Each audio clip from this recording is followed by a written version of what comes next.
Coffee குடிக்கிறதோ இல்லை tea குடிக்கிறதோ அதை கூட ஸ்மோக் பண்ணுவாங்க. குடல் பாதிப்பு ஏற்பட்டுச்சுன்னா இன்னைக்கு பெரும்பாலான மக்களுக்கு இருக்கக்கூடிய ஒரு பெரிய பிரச்சனை என்னன்னா, ஸோ கிட்னியோட ஃபங்க்ஷன் வந்து மெயினாக பாதிக்கப்படுறதுக்கு முக்கியமான ரீசன். ஒரு வேளை கெட்டு போய் இருந்தாலுமே அது நிறைய மசாலாஸ்லாம் போட்டு அது வாசனையே தெரியாத மாதிரி தான் அழகாக நமக்கு ப்ரெசென்ட் பண்ணி கொடுப்பாங்க அவுட் சைடில். இப்போ கால் பிளாடர் ஸ்டோன் இன்னைக்கு 7-8 வயசு குழந்தை கூட நம்ம பார்க்குறோன்னா இதுதான் ஒரு ரீசன். இப்போ அன்னியதே வந்து டயட் எடுக்கிறதுனால தான் குடல் வந்து அதிகமாக பாதிக்கப்படுது அப்படின்னு சொல்கிறீங்க. அப்போ குடலை சேஃபாக வச்சுக்க எந்த மாதிரி டயட் நம்ம எடுக்கலாம்? இப்போ குடல் அஃபெக்ட் ஆகுது சொன்னீங்களா மேம், இதனால வேற ஏதாச்சும் உறுப்புகள் அஃபெக்ட் ஆகும் வாய்ப்புகள் இருக்கா? குடல் பாதிப்பு ஏற்பட்டுச்சுன்னா உடல் இருக்கிற எல்லா பாகங்களுமே எல்லா ஆர்கன்ஸுமே பாதிக்கப்படுதுன்னு சொல்லலாம். இப்போது நமக்கு வந்து அல்சர் இருக்குது, அடுத்தது நம்ம என்ன பண்ண போகிறோன்னா மோஷன் போகிறதுல பாதிப்பு ஏற்படுது. ஸோ அதுக்கு அடுத்ததாக என்னென்னா அப்சார்ப்ஷன் பாதிக்கப்படுது, உடலில் வந்து ரத்தம் இல்லாமல் இருக்குது. நிறைய பேருக்கு வந்து அனிமியா இருக்கிறதுக்கு ஒரு முக்கியமான காரணம். அடுத்தது குடல் பாதிக்கப்படும் பொழுது என்னென்னா நியூட்ரிஷன் இல்லாமல் இருக்கிறது. முக்கியமாக பார்க்கும்பொழுது சிறுநீரகத்தோட செயல்பாடு, ஸோ கிட்னியோட ஃபங்க்ஷன் வந்து மெயினாக பாதிக்கப்படுறதுக்கு முக்கியமான ரீசன் இந்த இன்டெஸ்டைனில் நமக்கு வந்து அப்சார்ப்ஷன் கரெக்டாக நடக்காமல் இருக்கிறது தான். அடுத்து ஸ்ட்ரெயிட்டாக பார்த்தோன்னா நிறைய பேருக்கு திரும்ப ஜாயிண்டிஸ் வந்துக்கிட்டே இருக்கும். வருஷத்துக்கு ஒரு வாட்டி 2 வாட்டி வருது, ஜாயிண்டிஸ் வந்துக்கிட்டே இருக்குன்னா அதுக்கு ரீசனும் இதுதான். நம்ம வந்து அன்ஹெல்த்தி டயட் எடுக்கிறது, ஹைஜீனிக் இல்லாமல் ஃபுட், நிறைய பேர் ரோட் சைடு ஃபுட் எடுப்போம். அதுக்கப்புறம் பார்த்தோம்னா சரியாக குக் பண்ணாத நான்வெஜ் எடுக்கிறது, ரெட் மீட் எடுக்கிறது, இந்த மாதிரி ஃபுட்ஸ் எடுக்க என்ன ஆகுனா நிச்சயமாக திரும்ப நமக்கு என்ன ஆகுதுன்னா லிவர் அஃபெக்ட் ஆக ஆரம்பிச்சு ஜாயிண்டிஸ் வந்துடும். இதை தாண்டி நம்ம வந்து சரியாக தண்ணி குடிக்காமல் அன்ஹெல்த்தி டயட் எடுக்கிறோம், செடன்ட்ரி லைஃப் ஸ்டைலோடையே போயிட்டுருக்குறோன்னா இன்றைக்கி பெரும்பாலான மக்களுக்கு இருக்கக்கூடிய ஒரு பெரிய பிரச்சனை என்னென்னா gall bladder stone. Kidney stone இருக்கிறது கேள்விப்பட்டிருப்போம். கால் பிளாடர் ஸ்டோன் இன்றைக்கி 7-8 வயசு குழந்தை கூட நம்ம பார்க்குறோன்னா இதுதான் ஒரு reason. So unhealthy diet, hygiene இல்லாத ஃபுட், சுகாதாரம் இல்லாத உணவுகளை சாப்பிட்றோம். நம்ம என்ன சாப்பிட்றோன்ற ஒரு நாலேஜ் இல்லாமலே எடுக்க என்னாகுன்னா ஸோ குடல் சரி வயிற்றுக்குள்ளே ஏதோ ஒன்று தள்ளி விட்டுறோம், ஆனால் அது என்ன ஆகுது, எல்லாமே டைஜஷன் அப்சார்ப்ஷன் ஆகும்போது எல்லா ஆர்கனுமே நமக்கு சஃபர் ஆகுது. இன்றைக்கி இந்த மாதிரி ஃபுட் எடுக்கிறதுனால லிம்ஃப் நோட்ஸில் கூட நமக்கு வந்து கேன்சர் வர்றதுக்கான வாய்ப்புகள் இருக்குது. நிணநீர் மண்டலம் அப்படின்னு சொல்கிறோம்.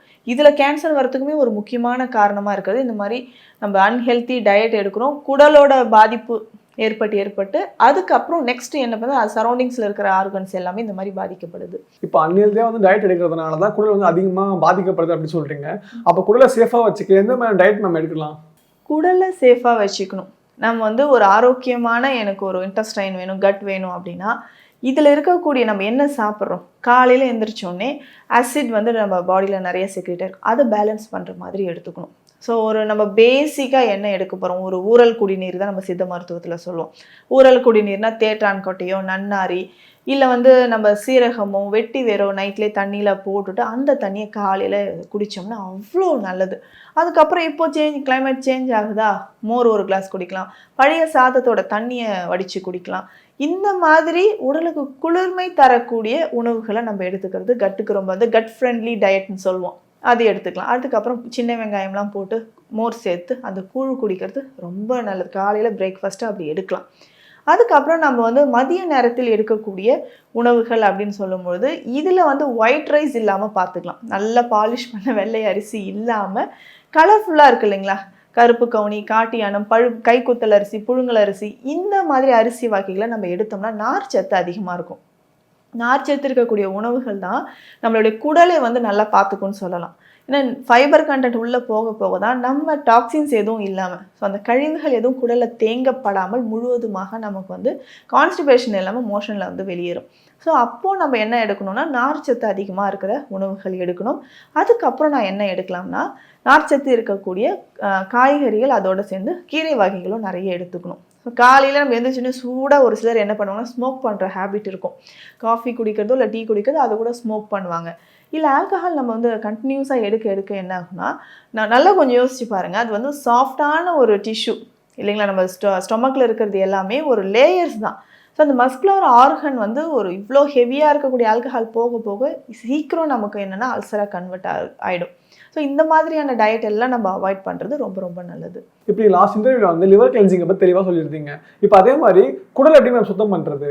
குடல் சுத்தம் ரொம்ப ரொம்ப முக்கியம். நம்ம சித்த மருத்துவத்தை படி என்னன்னா 6 மாதத்துக்கு ஒரு முறை பேதி மருந்து நிச்சயமாக எல்லாருமே எடுக்கணும். இன்னைக்கு எத்தனை பேர் நம்ம வந்து இந்த பேதி மருந்து எடுத்து நம்ம குடலை சுத்தமா வச்சுக்கிறோம்னா கிடையாது. யாருமே பண்றது கிடையாது. ஆனா நம்ம என்ன பண்றோம்னா ஒரு ப்ராப்ளம்காக ஸ்கின் டிசீஸோ இல்லை ஆர்த்ரைட்டிஸ் வாத நோய்கள் தொடர்பாக வரவங்களுக்கு எல்லாருக்குமே நம்ம என்ன பண்றோம்னா ஃபர்ஸ்ட் பேதி மருந்து கொடுத்து அந்த வாதத்தை சமநிலைப்படுத்துறோம். ஸோ அப்போ பேதி மருந்து எடுக்கும்போது நெக்ஸ்ட் நம்ம எடுக்கிற மெடிசனோ இல்லை டயட்டோ என்ன ஆகும்னா ஈஸியாக அப்சார்ப்ஷன் ஆகும். ஸோ குடல் பகுதியை சுத்தம் பண்ணுறதுக்கு ரொம்ப ரொம்ப இந்த பேதி மருந்து அப்படின்றது ரொம்ப இம்பார்ட்டன்ட். இது ஒவ்வொரு டிசீஸ்க்கு ஏற்ற மாதிரி நம்ம டாக்டரோட ப்ரிஸ்கிரிப்ஷனோட நம்ம எடுத்துக்கலாம். ஃபார் எக்ஸாம்பிள் இப்போ எனக்கு ஆர்த்ரைட்டிஸ் இருக்குது, இல்லை ரொம்ப நாளாக எனக்கு வந்து பித்தம் அதிகமாக இருக்குது, ஏதோ ஒரு டிசீஸ் தோல் நோய்களால் நான் ரொம்ப நாளாக க்ரானிக்காக எனக்கு ஸ்கின் ப்ராப்ளம் இருக்குது, இந்த கண்டிஷனுக்கு ஏற்ற மாதிரி மெடிசன்ஸ் நம்ம கொடுப்போம். இல்லை ஈஸியாக நான் வந்து வீட்டில் இருந்த மாதிரி நான் குடலை வந்து சுத்தமாக வச்சுக்கணும், குடலில் வந்து கழிவுகள் இல்லாமல் இருக்கணும், ஈஸியாக எனக்கு வந்து மோஷன் போகணும், இதற்கு என்ன பண்ணலான்னா பேசிக்காக எல்லாருக்குமே தெரிஞ்சது திரிஃபலா சூரணம். இந்த திரிஃபலா சூரணம் என்ன பண்ணால் 2லேருந்து ஒரு 5 கிராம் நல்லா வெந்நீரில் கலந்து டெய்லி நைட்டில் நம்ம குடிச்சிட்டு வந்தோம்னா அதிகமாக இதில் இருக்கக்கூடிய துவர்ப்பு சக்தி டேனின் அப்படின்னு சொல்கிறோம். அந்த டேனினோட பங்கு என்ன, அதாவது கடுக்காய், நெல்லிக்காய், தாண்டிக்காய், இது 3லுமே டேனின் ரொம்ப அதிகமாக இருக்குது. டேனின் என்ன பண்ணோம்னா நம்ம பாடியில் இருக்கக்கூடிய இந்த கழிவுகள் எல்லாமே ஈஸியாக வெளியேற்றும் ஒரு பெஸ்ட்டு ஒரு பிளட் பியூரிஃபையர்னு சொல்லலாம். இல்லைனா கடுக்காய் பொடி சாப்பிட்றது நம்ம வழக்கத்தில் இருக்குது. கடுக்காய் பொடியும் என்ன பண்ணலாம்னா வாரத்துக்கு ஒரு நாள் தேங்காய் பாலோட கடுக்காய் பொடி சேர்த்து காலையில் குடிச்சிட்டு வரலாம். டெய்லி நைட்டுமே நம்ம வந்து வெந்நீரில் கலந்து கடுக்காய் பொடியும் எடுத்துகிட்டு வரலாம். இல்லை ஈஸியாக இல்லைங்க எனக்கு வந்து ஒரு 2-3 டைம்ஸ் லூஸ் மோஷன் போகிற மாதிரி ஏதாவது ஒரு ஐடியா சொல்லுங்கள் மேம் அப்படின்னா ரொம்ப பெஸ்ட் அண்ட் சேஃப் மெத்தட் அப்படின்னா நிலாவரை சூர்ணத்தை பயன்படுத்திக்கலாம். நிலாவரை சூர்ணம் நம்ம சித்த மருத்துவத்தில் இருக்குது. இதை எப்படி நம்ம யூஸ் பண்ணுறோம் அப்படின்னா ஒரு 2 to 3 கிராம்ஸ் நிலாவரை சூர்ணம் எடுத்துக்கணும். கொஞ்சமாக நம்ம வந்து ஒரு கிளாஸில் ஒரு 200 ml mild hot water warm water எடுத்துக்கணும். இது கூட கொஞ்சம் ஒரு 10 to 15 ml விளக்கெண்ணெய், அந்த தண்ணியிலே விளக்கெண்ணெயை கலந்துட்டு நிலாவரை பொடியும் ஒரு 2 to 5 கிராம்ஸ் நல்லா கலந்து காலையில் எம்டி ஸ்டொமக்கில் குடிச்சிடலாம். இது குடித்ததுக்கப்புறம் ஒரு 2 or 3 ஹவர்ஸ்க்குள்ளே நமக்கு லூஸ் மோஷன் போக ஆரம்பிக்கும். மைல்டாக தான் போகும், 2 or 3 டைம்ஸ் போகும், அதுக்கப்புறம் சேஃபாக அது ஸ்டாப் ஆகிடும். இது பேசிக்காக நம்ம வீட்டில் இருந்த மாதிரி எடுத்துக்கலாம். இப்போ நம்ம ஸ்டொமக் வாஷ் எடுக்கிற அன்னைக்கு என்ன டயட், இது ரொம்ப இம்பார்ட்டண்ட் இல்லையா? ஸோ அப்போ நம்ம என்ன பண்ண போகிறோம்னா மோர் சாதமோ இல்லை தயிர் சாதம், பழைய சாதம், கஞ்சி இதுதான் எடுக்க போகிறோம். ஸோ ஸ்டொமக் வாஷ் பண்ணும்போது நம்ம கட் பாக்டீரியாஸ் எல்லாம் வெளியில் போகுது பை சான்ஸ். இப்போ நான் சொன்னது லகு பேதின்னு சொல்லுவோம். லேஸாக 2 or 3 டைம்ஸ் தான் லூஸ் மோஷன் போகும். அப்போ இந்த மாதிரி டயட் நம்ம எடுக்கும்போது இப்போ தயிர் சாதம்லாம் எடுக்கும்போது அதில் இருக்கிற ப்ரோபயோட்டிக்ஸ் நமக்கு பேலன்ஸ் ஆகிடும். இதுதான் இம்பார்ட்டன்ட். அதுக்கப்புறம் நான் இன்னும் கொஞ்சம் நான் நல்லா கட்டை கிளியர் பண்ணணும்னு நினைக்கிறவங்க கண்டிப்பாக டாக்டர் ப்ரிஸ்கிரிப்ஷனோட தான் அந்த மெடிசனை நம்ம எடுத்துக்கணும். இப்போ அதே மாதிரி பார்த்தீங்கன்னா ஒரு சில பேருக்கு வந்து குடல் புற்றுநோய் வரதுக்கு என்ன காரணமாக இருக்குது? இன்னைக்கு நிறைய காரணங்கள் இருக்குங்க. குடல் புற்றுநோய்ன்றது சின்ன சின்ன விஷயங்கள் ஆரம்பிச்சு நான் சொன்ன மாதிரி நீண்ட நாட்களாக ரொம்ப க்ரானிக் அல்சர் இருக்குது, அது அப்படியே கேன்சராக மாறுவதற்கான வாய்ப்புகள் இருக்குது. அதுமாதிரி ஹெரிடிட்டியாக எனக்கு வந்து குடல் புற்றுநோய் வருமானா அதுக்கான சான்சஸ் ரொம்ப கம்மி தான். அடுத்தது மேஜர் ரோல் ப்ளே பண்ணுறது எது அப்படின்னு பார்த்தோம்னா டயட், உணவு. இன்றைக்கி நம்ம சாப்பிட்ற உணவுகளில் வந்து பார்த்தோம்னா ரொம்ப நாளாக ஃப்ரோசன் மீட் இல்லையா, பதப்படுத்தப்பட்ட இறைச்சிகள், இதிலிருந்து எடுத்து அது ஒரு வேளை கெட்டு போய் இருந்தாலுமே அதை நிறைய மசாலாஸ்லாம் போட்டு அது வாசனையே தெரியாத மாதிரி தான் அழகாக நமக்கு ப்ரெசென்ட் பண்ணி கொடுப்பாங்க அவுட் சைடில்.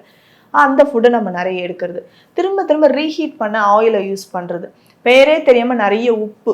ஸோ என்ன சால்ட் அதில் நம்ம யூஸ் பண்ணுறோம். ஃபார் எக்ஸாம்பிள் இப்போ வந்து ஒரு ஃப்ரைட் ரைஸ் எடுக்கிறோன்னா அதில் எத்தனை உப்புகள் போடுறாங்க அந்த டேஸ்ட்டுக்காக. அது ஃப்ரைட் ரைஸ் செய்யும் போதே அந்த இடத்த நம்ம கிராஸ் பண்ணோம்னா அவ்வளோ நெடி நமக்கே தெரியும், கண்கள்லேருந்து ஆட்டோமேட்டிக்காக தண்ணி வர ஆரம்பிக்கும். அந்த மாதிரி இருக்கிற ஃபுட்டு நம்ம வயிற்றுக்குள்ளே போட்டால் என்ன ஆகுது? ஸோ அப்போது இதனால தான் நமக்கு வந்து கேன்சர் வருது, குடல் புற்றுநோய் வருவதற்கு நிறைய வாய்ப்புகள்.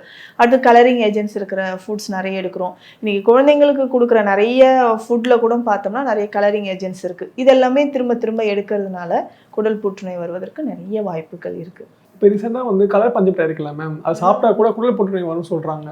வாய்ப்புகள் இருக்குது. அதான் கலர் சேர்ந்த எந்த உணவு எடுத்தாலுமே இந்த மாதிரி வருவதற்கு வாய்ப்பு இருக்குது. அதில் அதிகமான இனிப்போ இல்லை அதிகமாக இப்போ குழந்தைங்களுக்கு வந்து சுண்டி இருக்கிறதுக்கு நிறைய டேஸ்ட் மேக்கர்ஸ்லாம் போடுறாங்க. ஸோ இதெல்லாம் சாப்பிடும்போதும் நமக்கு குடல் புற்றுநோய் வரும். புற்றுநோய்க்கு சித்த மருத்துவத்தில் தீர்வு இருக்கா? ஸோ டெய்லியுமே தினம் வெயிட் பார்க்கும்போது வெயிட் லாஸ் ஆகிட்டே இருக்கிறது. இருக்கிற புற்றுநோய்களே வந்து பார்த்தோம்னா கொஞ்சம் கொடுமையான சிம்டம்ஸ் இருக்கக்கூடிய அதுக்கான ட்ரீட்மெண்ட் ஸ்டார்ட் பண்ணிட்டோம்னா புற்றுநோய் வராமல் ஆரம்பத்திலே தடுக்க முடியும். இதுவுமே சர்ஜரி இல்லாமல் பெர்மனெண்ட்டாக நம்ம க்யூர் பண்ணிக்கலாம். முக்கியமாக ஒருத்தவங்க குடல் புற்றுநோயால் பாதிக்கப்பட்டிருக்காங்க எப்படி நம்ம தெரிஞ்சுக்கிறது?